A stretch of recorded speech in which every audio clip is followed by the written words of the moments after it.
The Trump administration, they rescinded a memo about the president's controversial executive order to freeze trillions of federal dollars, but that brought in more confusion about what's going on here because yesterday afternoon, the White House came back and said that it only rescinded the memo itself and the plan to move forward with some sort of freeze, although again, the details here aren't quite clear. But much of the uncertainty is centered on the fate of several social safety net programs, Section 8 being a big one here. Andreancia Morris, president of and chairwoman of the Greater New Orleans Housing Alliance, joins us now to talk more about what's at stake here, also how they're working to sift through a lot of confusion on all of this. Ma'am, good morning to you. Thank you for joining us.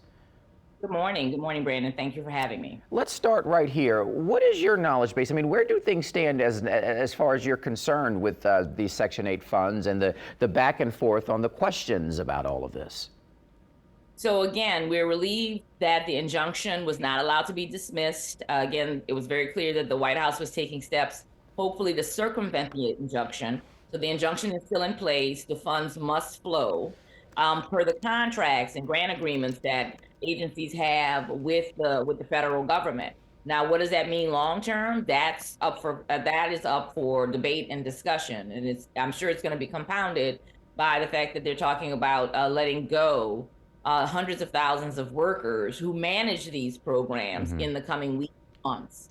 So we have to make sure that there's effective, that again, we're fighting for programs that we need. We're talking about rental assistance for 20% here in New Orleans. 20% of our rental market is supported by the Section 8 program. 20% of renters in New Orleans, who are the majority of the people who live in New Orleans, are supported by Section 8. That means not just what happens to those families, but it also means what's happening at the schools that their children attend, what's happening to their jobs, and what's happening to those landlords who will be missing out on those rental payments. That was my next question, to describe that potential ripple effect there if ultimately that money is frozen. It seems as though we're talking about both a short-term reaction to fixing a problem, but also whatever long-term solutions that there may be, and it seems that that's where your focus is. Can you talk about that? So this is one of the reasons why, again, we're so grateful that the people of New Orleans had the presence of mind and the vision and will to put in place permanent funding for New Orleans' Housing Trust Fund.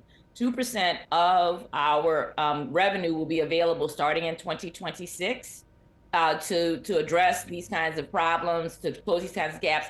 It will not make up for the shortfall of losing support for 20% of our rental market, but it's better than the nothing we'd have without those dollars. It also means that our local officials, our city council and the mayor, must put housing first and make sure that any dollars that they have on hand are deployed effectively and quickly, where they can put in any stopgaps together and to stabilize folks. We've also got to be looking at recent decisions like the governor to waste $16 million to put a tin can on France Road when those officials could be working in partnership with city officials to permanently house people, house the homeless, instead of grandstanding and taking shots at people. You're referring to the temporary shelter as the tin can? Yes, I'm referring to the temporary shelter as the tin can on France Road, designed to hide the homeless during the Super Bowl. Again. Sure, and you're talking about the $16 million that was spent on that.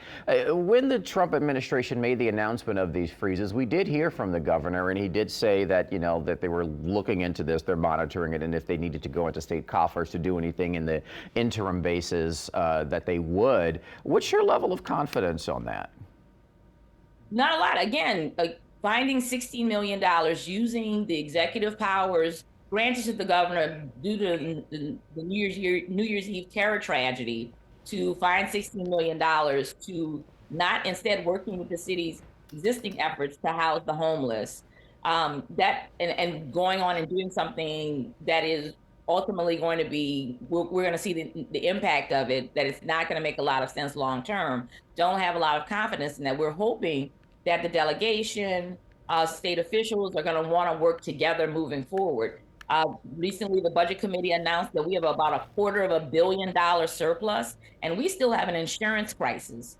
People's insurance rates are sky high. That hurts homeowners and renters, Yes, ma'am. landlords on up at the same time. And so we have $250 million surplus going into this fiscal session in March. How are we going to prioritize the needs of the people of Louisiana to make sure that they can stay in their homes ahead of what is looking to be a historic hurricane season coming up in 2025? All right, ma'am, we are out of time. We do thank you for sharing some insight on this and seeing how the local implications of these decisions do play out in a market that is very much so driven by rentals. So thank you so much for your time here. Thank you, Brandon.